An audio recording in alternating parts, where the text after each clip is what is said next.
हम खबर से आपको आगाह करते हैं। चेयरमैन नायब जस्टिस रिटायर्ड जावेद इकबाल की ज़ेर सदारत इजलास में वज़ीर आज़म के मुशीर अली जहांगीर सिद्दीकी और अहमद हुमायूं शेख के नाम ECL में डलवाने का फैसला किया गया है। इस बारे में मजीद जानते हैं नुमाइंदा अब तक आफ्ताब चौधरी से। आफ्ताब चौधरी, मजीद बताइएगा।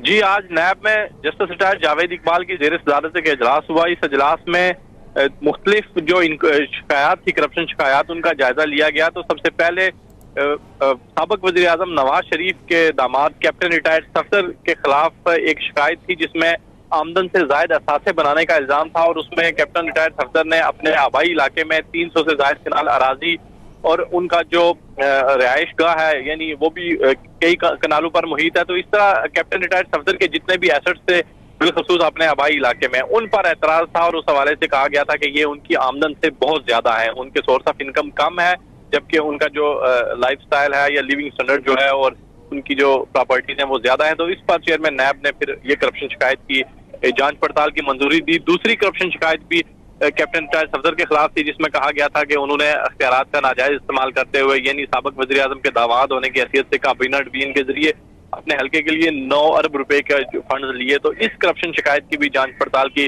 मंजूरी दी गई। ये 2 इंक्वायरियां होंगी अलग अलग कैप्टन रिटायर्ड सफदर के खिलाफ। जबकि तीसरा केस था एज गार्ड 9 और एग्री लिमिटेड है। ये 2 कंपनियां हैं जिन पर वज़ीर आज़म के मशीर अली जहांगीर सिद्दीकी के खिलाफ एक इंक्वायरी नैब में चल रही है। तो उस इंक्वायरी की रोशनी में नैब ने अली जहांगीर सिद्दीकी और अहमद हुमायूं शेख के नाम ECL में डालने का फैसला किया और इस हवाले से वज़ारत दाखिला को एक साथ हाजी लिख दिया जाएगा ताकि दोनों के नाम ECL में शामिल हो जाएं। जी ठीक है, बहुत शुक्रिया आपका।